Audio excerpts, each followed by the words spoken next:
Hello, this is Father Scott, pastor of St. Anthony of Padua Parish in Cohasset and St. Mary of the Assumption Parish in Hull, with another episode of Public Answers to Private Questions.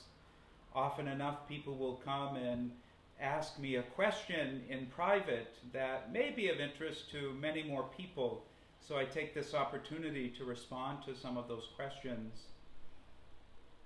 We've just completed having the seminarians here for their summer assignments, and somebody has asked, what is a seminarian? Well, a seminarian is one who goes to the seminary, who is discerning and being formed for priestly ministry. And so this is the place where they go for their formation. The formation really is in four main parts. There is an academic part of their formation, their intellectual development. There is, of course, the spiritual formation, their spiritual development. There is human formation, their human growth and development, developing as a person. And finally, there is their pastoral formation, their experiential learning, as it were. I would say one of the big misconceptions about the seminary is that as soon as somebody enters the seminary, they believe that they're going to be a priest, and that anyone who enters the seminary has to enter already having decided that they're going to be a priest. I would say it's not like that. This is for those who are serious about taking time to pray about their decision to be a priest. It allows the church also to be deliberate in its decision about calling those people to priesthood. And so I would say it's not quite as set and firm as that. They are discerning a vocation to the priesthood and at the same time being formed for that vocation. And so it need not be a definitive decision just to enter the seminary.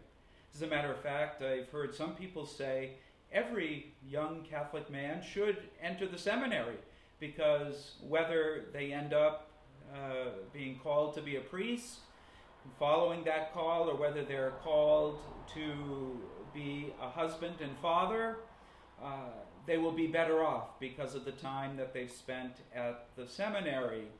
And maybe even stepping back one step before that, that every young Catholic man should pray about a vocation to the priesthood. Again, whether or not that is what God is calling them to remains to be seen. But at least every serious young Catholic man should at least give some attention to the call to the priesthood. And just by discerning that, by taking that seriously, even if it's not the vocation to which God calls them, they will be better for it. They will be better for it in whatever vocation God has in mind for them. So the seminary is this primary place where this type of work happens. We have, of course, in our diocese several seminaries. We have, of course, St. John's Seminary in Brighton, which is the one which we are perhaps most familiar with, because the four seminarians who have been with us recently are all students at St. John's Seminary. We also have Pope St. John the 23rd National Seminary in Weston, Massachusetts.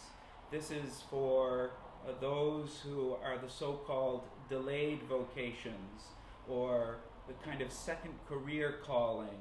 And for those who are older, I think the minimum age there is 35 years old or older.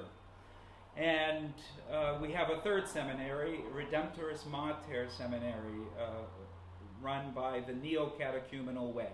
These are the places where men go to discern a call to the priesthood, where the church has them, so that the church can also discern with them this call to the priesthood. and where their formation for a priestly vocation takes place.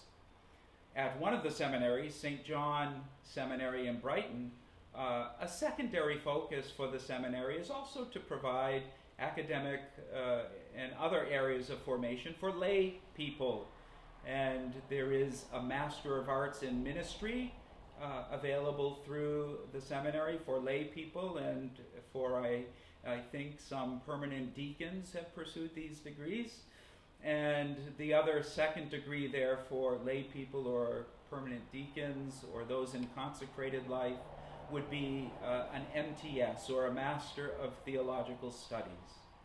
So primary work is to help young and old men to discern the vocation to the priesthood, and to form them for that vocation, should that be the vocation to which God is calling them, and secondarily to also provide formation for laity, permanent deacons, and religious. Thank you, and God bless.